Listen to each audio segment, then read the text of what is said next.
Welcome to the deep dive. Today we're looking at quite a stack of sources, actually, specifically a BBC News Urdu report giving live updates on a major developing situation. That's right. And our mission here really is to help you unpack the key details and, importantly, the different viewpoints presented in this material concerning the recent Israeli attacks on Iran. Exactly. We're going to dive into the claims coming from both sides, some potentially really significant reported casualties, and the high stakes around the nuclear programs and the wider regional tensions. It's all based just on what's in these source materials. Yeah, and what's kind of fascinating looking at these reports is just how fast everything seemed to happen and how different accounts started popping up almost straight away. Okay, so let's try and piece together what the source material actually tells us happened.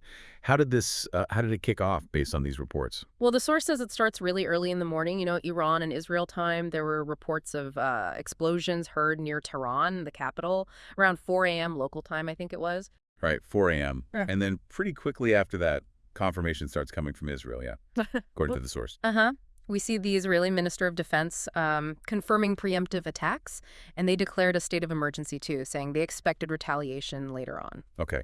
And the Israeli military itself, did they give specifics on targets? They did. They confirmed targeting, and this is their quote, Iran's nuclear program and other military targets, said it was across several locations, hitting things like long-range missile capabilities, too. Interesting. And the source also mentions this detail about the U.S. Being told beforehand, like on Wednesday. Yeah, reportedly, Israel informed the U.S. on Wednesday that an attack was imminent. Okay, and then we get to maybe the core claim from Israel's side about the nuclear program itself. Exactly. The source quotes Israel's Prime Minister Benjamin Netanyahu. He stated the attack successfully targeted the heart of Iran's nuclear enrichment program. Pretty direct language. The heart of the program. And the source, it highlights Nathan's right. That specific enrichment center, 225 kilometers from Tehran? That's the one mentioned, yeah. And the source actually adds a bit of context there, reminds us that Iran had accused Israel of a cyber attack on that same site back in 2021, I think. Ah, right. Yeah, I remember that. So there's history there. Definitely. And Netanyahu's statements, according to the source, went even further, claimed they were targeting scientists, working on a potential bomb. Wow. Yeah, and he called the operation Rising Lines, said the aim was to eliminate the Iranian threat to Israel's existence, and he also said attacks would continue until they hit their objectives. Called it very successful. Very successful. And there was that other claim, wasn't there, from a military source in the report, something about how close Iran was to having material for a bomb. That was really striking, yeah. An Israeli military source cited claiming Iran had enough nuclear material for a bomb in just a few days. It's a very short time frame being suggested there. A few days. Okay. So while all this is happening in Iran, what was the situation like back in Israel, according to the source? Any details on that? Yeah, the report mentions sirens going off in Israel during the morning. Netanyahu apparently urged people to follow military instructions, even suggesting they might need to stay in shelters for, a long time. Really emphasizes they were expecting something back, doesn't it? That state of emergency footing. Absolutely. Because retaliation was expected, yeah. Okay, so that's broadly the picture painted from the Israeli perspective in the source. Now let's flip to the other side. What about the claims coming out of Iran's official media? What did those reports say? Well, this is where you get some potentially massive claims, really big ones. The official Iranian media reported that several very senior figures were killed in these Israeli attacks. Senior figures. Okay, who are we talking about? Did they name names? They did. The source lists the alleged dead as including the head of the Iranian armed forces, Major General Mohammad Bagheri, described as Iran's highest military figure. Wow, okay. That's huge if true. Anyone else? Yes. Also, the commander-in-chief of the Islamic Revolutionary Guard Corps, the IRGC. That's Hossein Salami. Hossein Salami. The source gives a bit of background on him, doesn't it? Yeah, it does. Says he joined the IRGC way back in 1980, known for a, pretty hard line against the U.S. and allies. Been under sanctions for years, since the early 2000s, for involvement in nuclear and military stuff. And he was the IRGC head during that big drone and missile attack Iran launched against Israel just recently in 2024. That's right, the one with 300 drones and missiles. And the source adds he'd recently said Iran was, quote, fully prepared for anything. Okay, so Bagheri and Salami. Any others mentioned? 2 nuclear scientists were also claimed to be killed, identified in the source as Faridun Abbasi, who used to head their atomic energy organization, and Mehdi Taranchi, the president of Azad University. So top military leaders and key nuclear figures. That's quite a list of claimed casualties. It really is. And beyond those specific names, the Iranian official media also claimed residential areas were hit. In Tehran and other cities, they specifically mentioned child casualties. Child casualties. And they also said the IRGC headquarters in Tehran was targeted. That was another claim reported, yes. IRGC HQ hit. So a very different picture of the targets compared to Israel's focus on nuclear and military sites.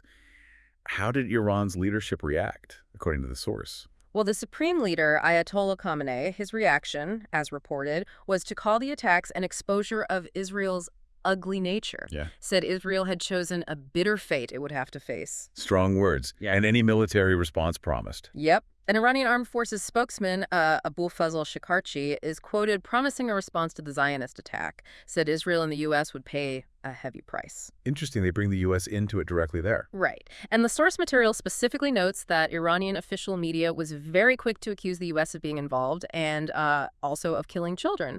Okay. And what about, like, on the ground in Iran? Did the source give any sense of the mood? A little bit, yeah. Based on notes from the BBC correspondent included in the source, people obviously heard the explosions. They were sharing videos, using VPNs, because the main social media platforms are restricted there. Right. So while the official media was trying to portray things as calm, the report suggests residents were pretty clearly concerned, as you'd expect. Yeah. Understandable. Okay, so we've got these really starkly different accounts coming out of Israel and Iran. What did the source material tell us about where the U.S. stood on all this? What was their reaction?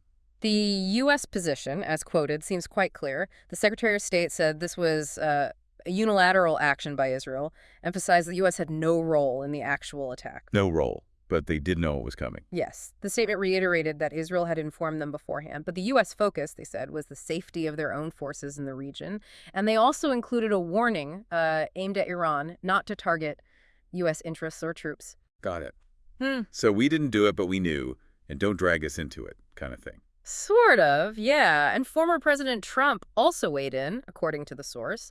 Told Fox News he knew about Israel's plans too, but confirmed, again, U.S. military wasn't involved. Did he say anything else? He apparently expressed hope for getting back to nuclear talks, saying Iran cannot have an atomic bomb. And there was another detail, wasn't there, about the U.S. maybe signaling its distance in a practical way. Something about refueling. Right. The source mentions the U.S. didn't offer in-air refueling facilities to Israel for this operation, which could be seen as a way to, demonstrate that lack of direct participation. Makes sense. The source also included some expert analysis on this from a former official. Yeah, Javed Ali. Described as a former counterterrorism official under Trump, he pointed out a few things. 1, the uncertainty around nuclear talks. Apparently, a 6th round was scheduled. Okay. 2, he mentioned Iran has said before they'd hold the U.S. responsible if Israel attacked them. And if Iran did hit U.S. interests, the U.S. response would likely be strong. But did he think Iran wanted to drag the U.S. in? His view, as quoted in the source, was that Iran currently doesn't want to drag the U.S. into this fight. So maybe trying to keep it contained between Iran and Israel, for now at least. Right. Okay, let's pause for a second and maybe dig a bit deeper into the nuclear program context itself, based only on these sources, because it seems so central to Israel's justification. Absolutely. So Israel claims they hit the heart of the program, and significantly, the International Atomic Energy Agency, the IAEA, actually confirmed that the Natanz site was hit. Okay. So amid all these conflicting claims, that's a piece of external verification mentioned in the source. Exactly. It lends some weight to Israel's claim about targeting the nuclear infrastructure, specifically Natanz anyway. Now, Iran's position on their program, as the source states it, is consistent, right? Yeah, they consistently maintain it's completely peaceful. Yeah. And they say they'll never seek nuclear weapons. That's their official stance. But the source also notes that, well, many countries and the IAEA itself aren't so sure. Right. The source says they're not convinced. It's purely for civilian use. There's skepticism. And didn't the IAEA do something recently? A resolution. Yes, the source mentions that. The IAEA passed a resolution backed by the U.S. and European countries, basically saying Iran isn't meeting its non-proliferation responsibilities, its commitments to prevent the spread of nukes. Okay. And was there anything specific found in recent IAEA reports mentioned in the source about, like, enrichment levels? Yes, this is pretty crucial context provided in the source. A recent IAEA report found Iran has enriched uranium up to 60%. 60%, and the source explains what that means. It explicitly notes that 60% enrichment is potentially enough to make 9 nuclear bombs. 9 bombs. Wow, okay, that definitely adds context to Israel's talk of an existential threat and that military source claim about a bomb being possible in a few days. It really does. It frames Israel's stated urgency and Iran's reaction to that IAEA resolution. According to the source, they just call it political. Dismissed it. Okay, so let's try and pull some of these threads together from the source material. We've got Israel saying, we hit the nuclear program, military sites. We've got Iran saying, no, you hit residential areas, killed our top leaders, killed scientists, killed children. Very different stories. Yeah, completely conflicting accounts on targets and casualties, really. Except for that IAEA confirmation about Natanz being hit. That seems like a key piece of verified info in the mix, according to the source. It is. And then you have those potentially devastating, though unconfirmed, Iranian claims about losing Bagheri, Salami, the scientists. If true, that would be a massive blow. Absolutely. And the U.S. position, as the source presents it, trying to walk that line, support Israel's security but stay out of this fight, and warn Iran off U.S. targets. And underlying all of it is that reported 60% uranium enrichment level.